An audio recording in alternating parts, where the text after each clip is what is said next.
자족과 풍성이란 제목으로 하나님 말씀 함께 나누고 기도하도록 하겠습니다. 교회력에 따르면 이제 오늘이 맥추 감사 주일입니다. 근데 이 맥추 감사 주일이 이 한국 교회에서 만들어낸 절기입니다. 구약 성경을 보시면 이스라엘의 3대 절기가 나옵니다. 아실 텐데 첫 번째가 유월절, 두 번째가 칠칠절, 세 번째가 초막절 또는 장막절입니다. 이게 각 절기마다 중요한 신학적인 의미들이 이제 들어 있습니다. 첫 번째 절기는 유월절입니다. 이 유월절은 오늘날로 하면 4월경에 있는 절기인데 이스라엘 백성들이 애굽에서 탈출한 것을 기념하는 절기입니다. 그러니까 출애굽 당시에 유월절 어린 양의 피를 이렇게 문설주에 바른 그 집은 장자의 죽음을 면할 수가 있었습니다. 그래서 여기서 이 유월절 어린 양의 피가 예수님의 보혈을 상징합니다.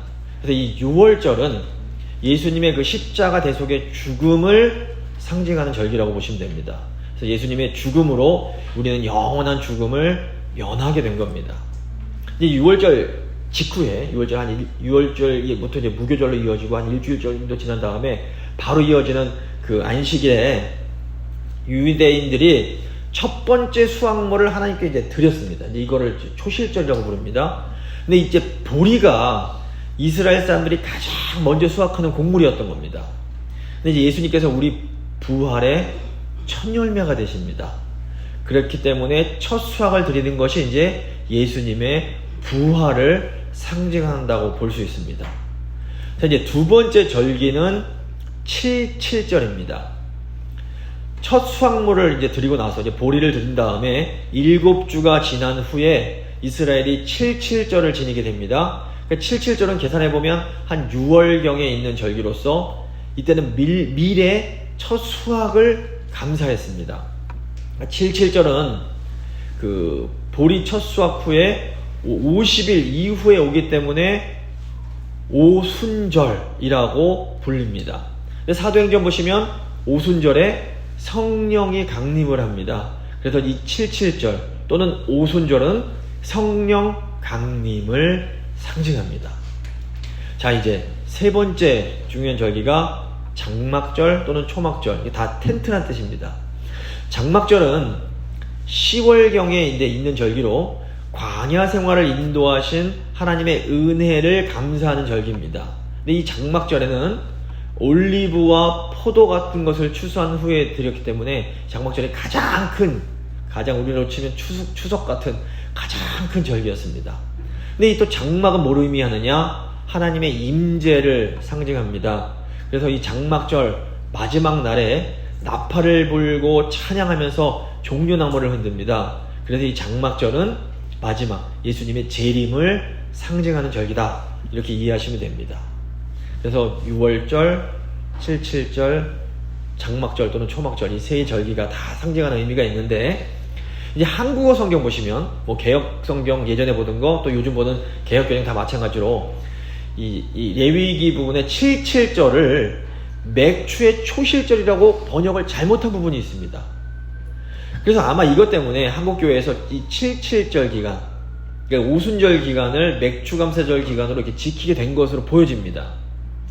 그래서 요즘 어떤 목사님들은 이거 뭐 성경에 잘못된 건데 이거 맥추절 지킬 필요 없는 거 아니냐, 이렇게 말씀하시기도 합니다. 그런데 사실 따지고 보면 저희가 열심히 지키는 추수감사절도 성경에는 안 나오는 절기입니다. 17세기에 미국으로 건너온 청교도들이 하나님의 은혜로 수확한 것에 감사하면서 만들어낸 절기가 추수감사절입니다. 그래서 이제 맥추감사절은 한국 그리스도인들이 한 해의 그 반을 돌아보면서 하나님께 감사하는 그런 절기라고 이해하시면 될 것 같습니다. 그래서 뭐 이거를 지키는 거 나쁘지 않습니다. 근데 뭐 안 지킨다고 큰일 나는 것도 아니라는 겁니다. 그러니까 우리에게 중요한 건 뭐냐면 이 절기의 의미를 잘 되새기는 겁니다. 절기는 크게 두 가지 의미가 있는데, 첫 번째로는 하나님의 은혜에 감사하는 의미가 있습니다. 모든 절기는 하나님의 은혜가 너무 크다, 이거 감사하는 겁니다. 절기는 우리를 구원해 주시고 인도해 주시고 먹을 것을 공급해 주시는 하나님의 은혜를 기억하는 겁니다. 그런데 이 절기에는 또 다른 의미가 있습니다. 절기는 약한 자들을 돌보는 시간이었습니다. 구약 성경이 절기 때마다 항상 고아와 과부와 객들을 잘 돌보라는 말씀이 늘 나옵니다.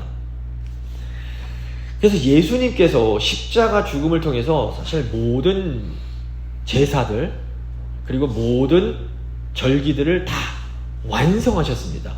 폐기한 것이 아니라 완성해 버리셨습니다.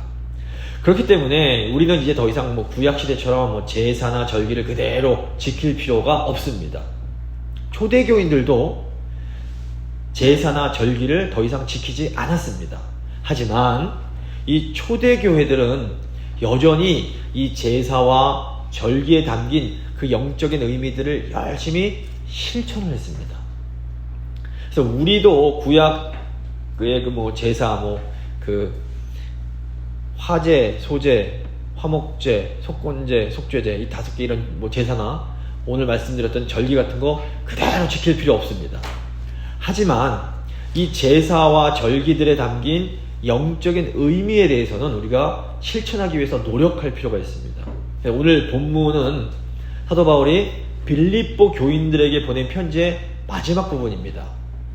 이 바울이 빌립보 교인들에게 자신에게 해준 어떤 재정적인 후원, 연보에 대해서 감사를 표현하는 부분입니다.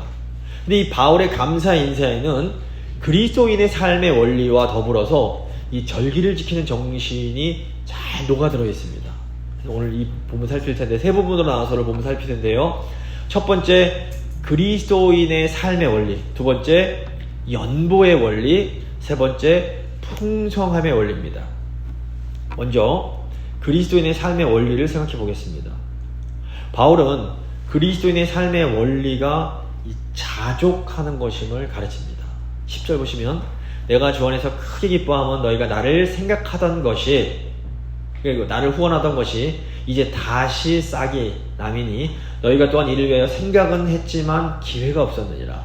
이 10절은 빌립보 교인들이 바울에게 보내준 그 연보, 후원에 대한 인사입니다. 고린도 후서 8장을 보시면 이 빌립보 교인들은 바울의 사역 초기 때부터 바울을 재정적으로 이렇게 후원을 했습니다. 그런데 이제 빌립보 교인들의 재정 상황이 너무 어려워지면서 아마 이 재정 지원이 끊겼던 것으로 보입니다. 그런데 이제 다시 바울에게 후원금을 보내주는 것을 이제 보면서 바울이 크게 기뻐하는 겁니다.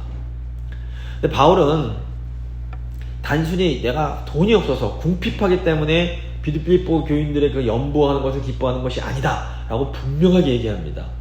바울이 어떠한 형편에서든지 나는 자족함을 배웠다 이런 말을 합니다. 11절 12절 보시면 내가 궁핍함으로 내가 돈이 없어서 말하는 것이 아니니라 어떤 형편에서든지 나는 자족하기를 배웠노니 나는 비천에 처할 줄도 알고 풍부에 처할 줄도 알아 모든 일 곧 배부름과 배고픔과 풍부와 궁핍에 처할 줄 아는 일체의 비결을 배웠노라 이렇게 말합니다. 지금 여기서 비천에 처할 줄 알고 풍부에 처할 줄 안다는 것은 단순히 돈 문제가 아닙니다. 바울은 어떤 상황 속에서도, 즉 건강할 때든지 몸이 너무 아플 때든지 기쁜 일이 있을 때든지 슬픈 일이 있을 때든지 안전할 때든지 아니면 목숨의 위협을 받을 때든지 언제든지 만족하는 법을 배웠다 말하는 겁니다.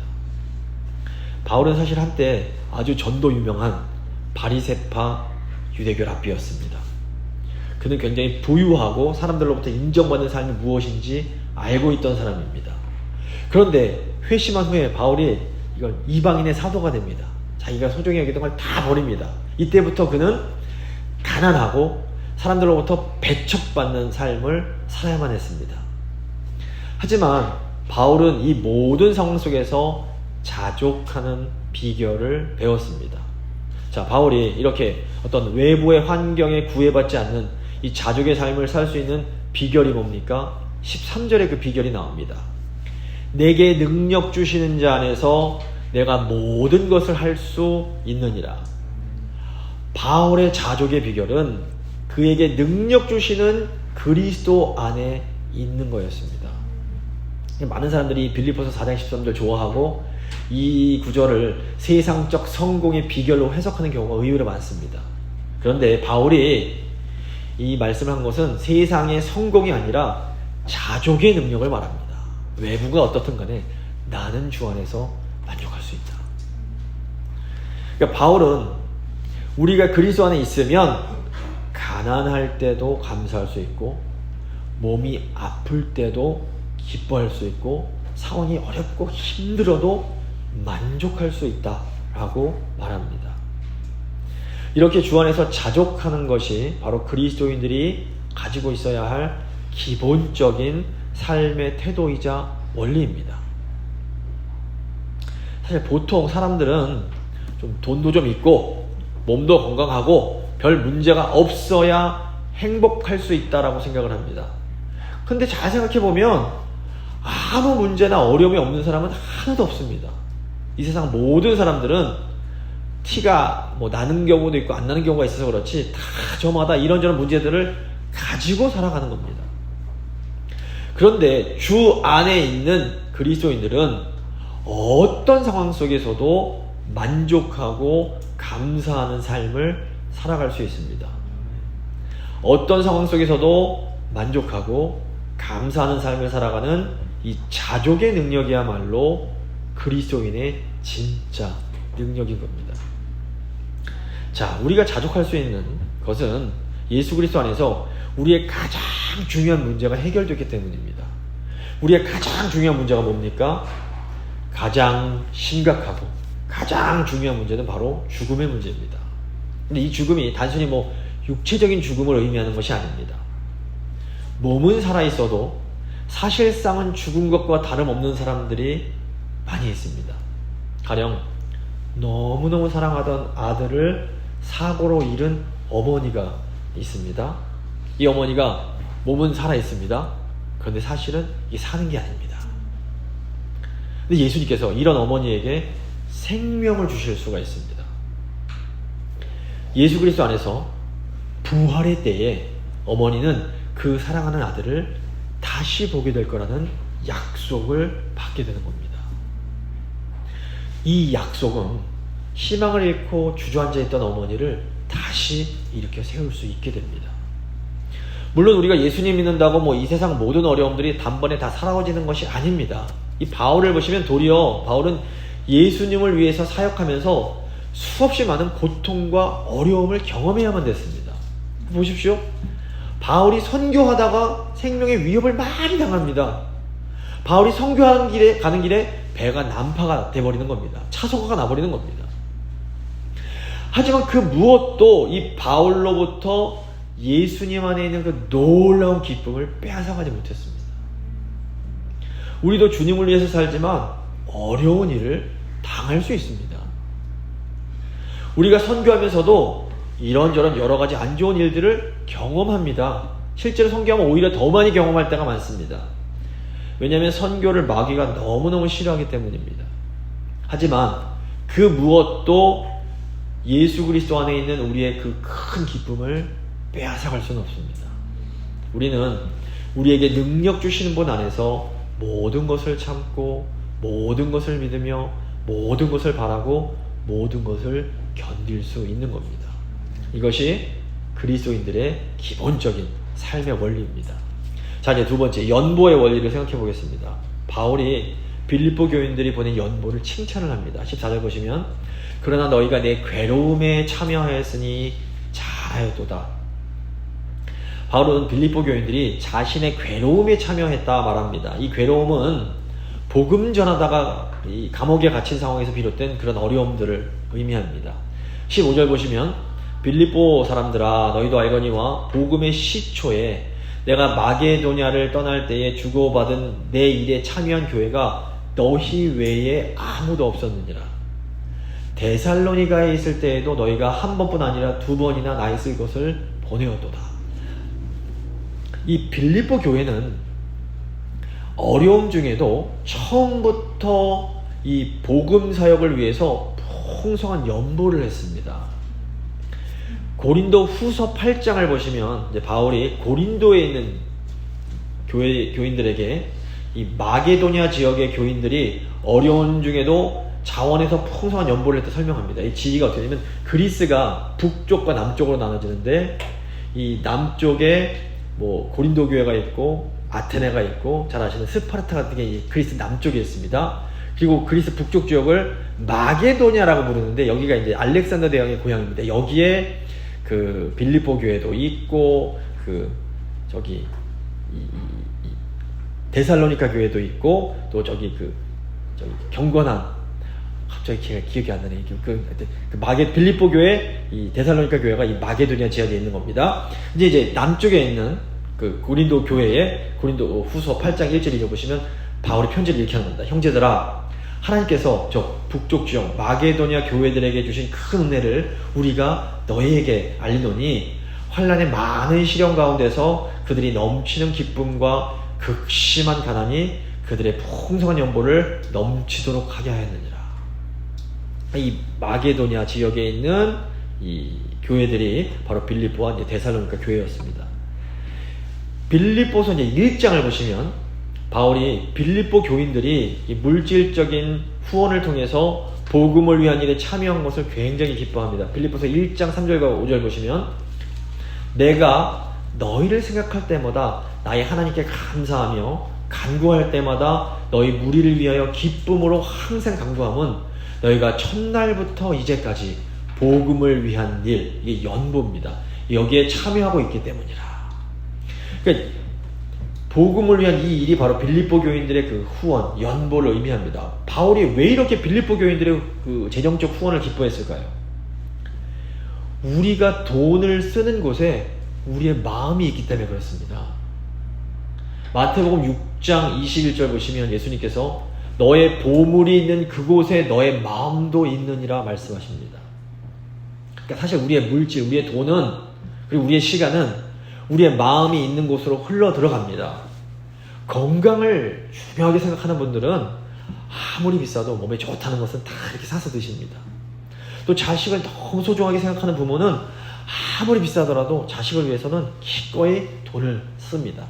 근데 빌립보 교인들은 정말 가난한 중에도 복음을 위해서 넉넉히 지금 후원을 하고 있었던 겁니다. 이것은 빌립보 교인들이 이 복음의 사역에 마음을 두고 있었기에 가능합니다. 바울이 빌립보 교인들의 연보를 기뻐한 이유가 바로 이 때문에 그렇습니다. 바울은 특별히 이방 교인들, 빌립보나 고린도나 이런 교인들한테 예루살렘에 있는 가난한 교인들을 위해서 연보할 것을 강조를 많이 합니다. 이게 왜 그러냐면 교회의 하나됨을 위해서였습니다. 이 초대교회 시기에는 이 유대교 출신 교인들과 이방인 출신 교인들 사이에서 어떤 심각한 갈등이 좀 있었습니다. 그러니까 처음 그리스도인들은 다 예수님 제자들이고 유대인들이었습니다. 그래서 이분들은 예수님을 믿으면서도 여전히 할례 행하고 율법 지키는 것을 중요하게 생각을 했습니다. 근데 복음이 쫙 전파가 되면서 이제 율법을 처음부터 모르던 이방인들도 복음을 믿고 그리스도인들이 되기 시작했습니다. 결국 이제 초대 교인들 사이에서 이 율법을 지키는 문제를 두고 서로 갈등이 생겨나는 겁니다. 예루살렘의 교인들은 여전히 그래도 율법을 지켜야 된다 주장을 했습니다. 근데 바울은 이방인 교인들에게는 율법을 강요하면 안 된다 주장을 했습니다. 왜냐하면 이방 신자들에게 율법 지키는 것이 너무 어려웠기 때문입니다. 사도행전 15장에 나오는 이제 예루살렘 회의가 이방인들에게도 이제 바로 이 율법 지켜야 되냐 이 문제를 해결하기 위한 이제 그 초대교회 지도자들, 사도들의 모임이었던 겁니다. 정말 많은 변론이 있었습니다. 그리고 이제 베드로 사도가 하나님께서 이방인들에게도 성령을 주셨다 이렇게 증언을 합니다. 그리고 결국에 당시 이제 예루살렘 교회 지도자이던 예수님의 형제 야고보가 하나님께 이제 돌아온 이방인들에게 할례 같은 율법을 강요해서 그들을 괴롭게 하지 말자라는 결론을 내리게 됩니다. 하지만 유대교 출신 교인들과 이방인 성도들 사이에는 여전히 어떤 보이지 않는 벽 같은 것이 존재했습니다. 그러니까 유대교 출신의 그 그리스도인들이 이방인 그리스도인들을 막 적대시하고 미워하진 않았습니다. 하지만 이 이방인들에게 마음을 활짝 열지는 못했던 겁니다. 이방인의 사도로 부름받은 바울은 이 교회의 하나됨의 중요성을 누구보다 잘 알고 있었습니다. 그래서 바울이 이 연보를 통해서 유대교 출신 교인들과 이방인 출신 교인들이 하나 되도록 열심히 도왔던 겁니다. 당시에 예루살렘 교회는 가난한 교인들이 굉장히 많이 있었습니다. 그래서 바울이 전도, 선교를 할 때마다 이방 교인들에게 연보를 드려서 예루살렘 교인들을 향한 너희의 사랑을 좀 보여줘라 열심히 권고를 합니다. 그래서 고린도 후서를 보시면 바울이 이 고린도 교인들을 향해서 풍성한 연보를 통해서 예루살렘 교인들을 향한 그 진실된 사랑을 보여줄 것을 권면을 합니다. 고린도후서 8장 7절과 8절 보시면 오직 너희는 믿음과 말과 지식과 모든 간절함과 우리를 사랑하는 이 모든 일에 풍성한 것과 같이 이 은혜에도 풍성하게 할지니라. 이 은혜가 연보드리는 겁니다. 내가 명령으로 하는 말이 아니요 오직 다른 이들의 간절함을 가지고 너희의 사랑의 진실함을 증명하고자 함이로다. 그러니까 바울은 이방 교회들에게 풍성한 좀 후원하도록 격려를 합니다. 이것은 이 사랑을 통해서 예루살렘 교회와 이방 교회가 서로 하나 되게 하기 위해서였습니다. 바울은 예루살렘 성도들의 그 마음을 열 수 있는 것은 이게 뭐 진리다 아니다 이걸 따지는 그런 논쟁이 아니라 사랑이 가득 담긴 이방 성도들의 연보라는 것을 알고 있었던 겁니다. 그러니까 바울과 또 예루살렘 교회를 향한 이 빌립보 교인들의 이 풍성한 연보는 곧 빌립보 교인들의 그 큰 사랑의 표현이었던 겁니다. 근데 우리도 이 바울의 지혜를 좀 잘 배울 필요가 있습니다.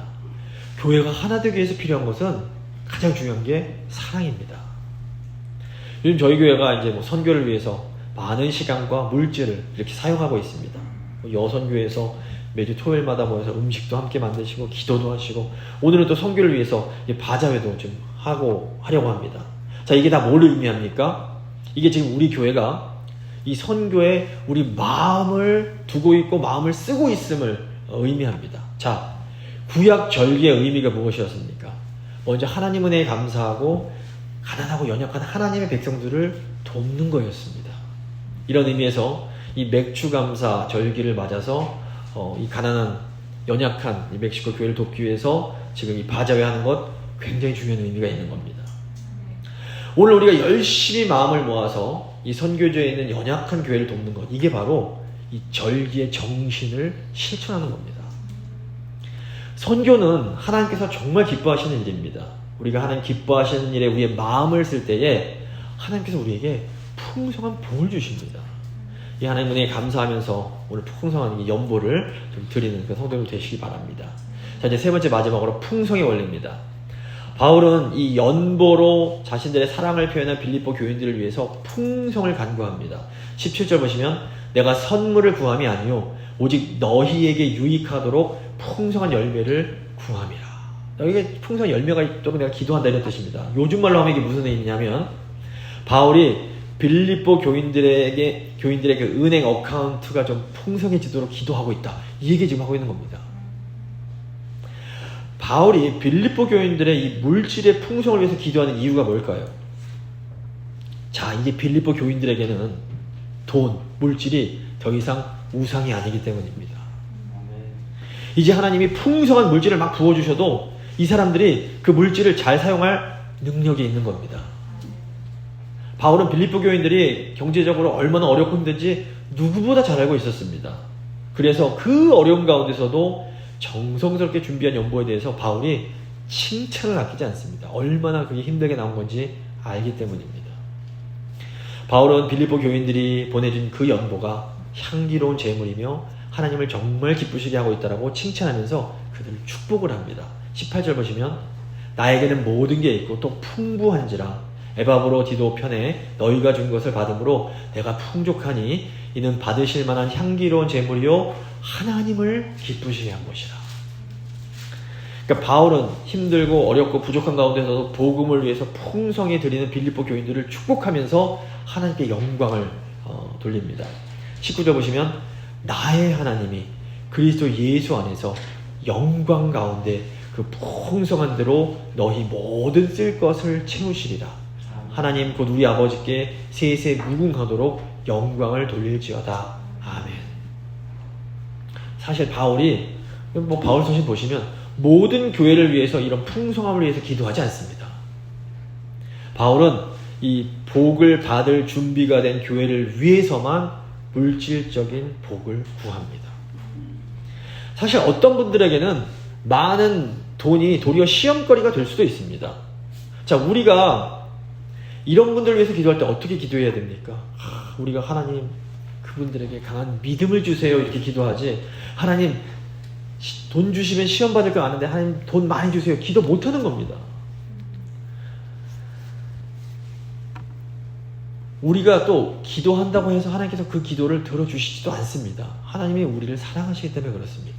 돈 주면 시험 된다면 못 주시는 겁니다.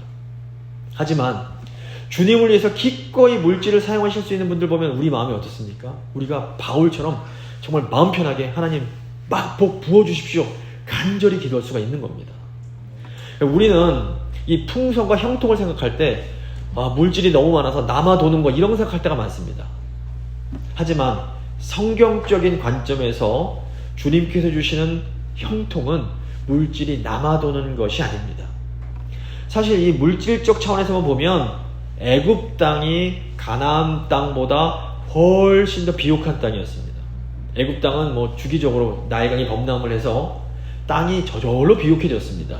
그래서 애굽 땅이야말로 물 걱정 없이 농사 지을 수 있는 최고의 옥토였습니다. 하지만 성경 보시면 절대로 단 한 번도 애굽 땅을 약속의 땅이라고 말하지 않습니다. 약속의 땅은 가나안 땅이었습니다. 그런데 이 가나안 땅은 하늘에서 비가 내려야만 농사를 지을 수 있는 땅이었습니다. 이스라엘 백성들은 농사 짓기 위해서 비를 주시는 하나님의 도우심을 의지를 해야만 했던 겁니다. 성경적인 형통, 성경적인 풍성은 매 순간 하나님의 도우심을 경험하는 겁니다. 바울이 기도하는 풍성이 바로 이겁니다. 돈이 남아돌아서 아무 걱정 없는 삶이 풍성한 삶이 아닙니다. 세상 기준으로는 부자가 돈이 너무 많아서 하나님 의지할 필요도 없는 그런 사람을 부자라고 부릅니다. 하지만 하나님 보실 때 이런 사람은 어리석은 부자입니다. 세상 기준으로 보면 매 순간 하나님의 도우심을 그 손길을 구하는 삶이 굉장히 답답한 삶으로 보여질 수 있습니다. 하지만 하나님이 보실 때에는 시시때마다 은혜를 구하고 하나님의 도우심을 경험하는 이 삶이야말로 가장 형통한 삶인 겁니다. 우리가 믿는 하나님은 온 세상 만물의 주인이십니다. 하나님은 모든 것에 부족함이 하나도 없으십니다. 그러므로 우리가 하나님께서 뭐 만불 드리면 야 기뻐하시고 10불 드리면 싫어하시고 이런 하나님이 아닌 겁니다.